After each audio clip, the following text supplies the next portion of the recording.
how big a role could non-official media outlets such as podcasts, blogs, vlogs, etc., run by fans be for non-league clubs who perhaps don't get the attention they need or deserve? Massive. I think it's going to be one of the main ways that non-league survives, to be honest. Non-league seems to absolutely love all this kind of stuff, like because they The haven't had attention. the attention Yeah. before. Yeah. Like the evolution of digital media, if I like to put it that way. It sounds a bit poncy, but like, do you know what I mean? Like, Yeah. digital media is changing, and like it's getting more and more accessible. Yeah.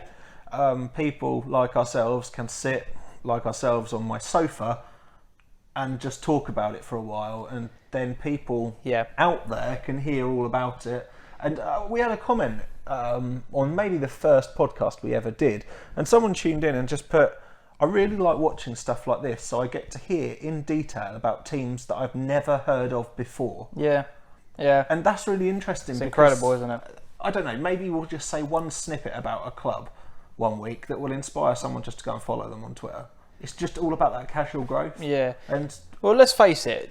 If me and you weren't talking about this now in front of the camera, this is exactly the same conversation as what we'd be having on WhatsApp and Facebook Messenger and when we meet up face to face. We have these conversations literally all the time, don't we? Yeah. That's why we did the podcast, because we thought, well, we're having this conversation already. Let's just bring it to the masses and see how people react. Record the absolute nonsense that we talk between ourselves and let people critique us on it.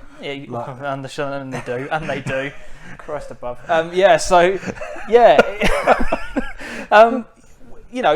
It's crucial. It is crucial because, let's face it, modern media as it is now have focused so much towards the Premier League. The Championship gets a little bit of coverage in this country because of Sky covering it, etc. But I think that's even increasing though, isn't it? Like with the Athletic coming out, the focus on top tier football has actually magnified maybe this season. It has. So, even clubs in League One and League Two are kind of being forgotten about. The Vanarama has BT covering it, so they get a little bit of media coverage. But backside to ever find a game. Yeah, but the rest of the game is just been, quite frankly, ignored. And I had loads of people talking to me about the SIL and said that, I don't want to toot my own horn again, but people said until you came along, we'd been forgotten about. It's like the people used to buy the green, didn't they, in this area? And it used to have a little write-up and stuff. Yeah, like, I haven't bought that newspaper for a very long time, but I don't know if people, do they still have a little write-up? Does someone write up for every team? I don't think it does, because it goes online now, doesn't it?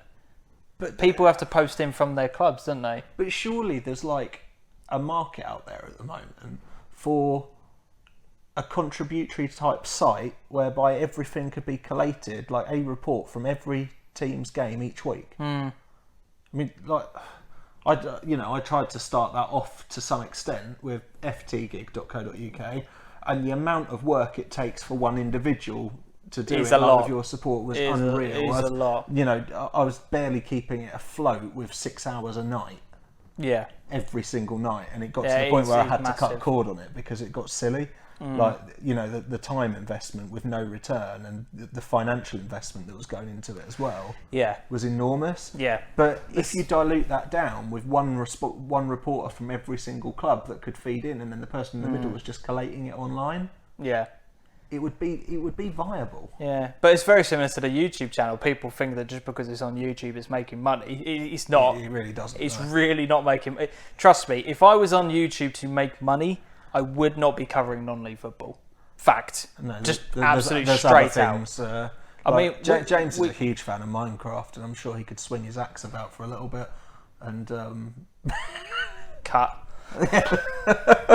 But we done the Premier League reaction, Premier League prediction video. Got absolutely stupid response. That video went absolutely off, and we said, like, should we do a Premier League weekly podcast? And it's still being thought about. We haven't said yes or no to it, haven't we? But we got within about 5 days, we hit about 1,200 views on that. Yeah. So, if you're doing this, if you're thinking about doing this kind of thing for the money, it's not really there. You've got to have a passion for it. You can't just go into it because that's something to do. Do it because you enjoy it anyway. Exactly. It's got to be something you're passionate about, isn't it? I don't care if especially you've got at 10 this level. subs or 10,000 subs. If you're there and you're passionately doing whatever you're doing, like, help a club out, do something for them. Yeah. Like, there's, I've got people that I've met in this community that have started doing it. Like, and this podcast is very humbly recorded on like an iPhone 5, I think that is, of yours, right? And like some clip-on mics in terms of the setup that we've got. We haven't spent thousands and thousands of pounds on equipment to get stuff out there. We're using what we've got to make content that we believe is right, and it's accessible to all is the point I'm trying to make. But it is massively important for the future of non-league football. Great question there from Swindon Devils.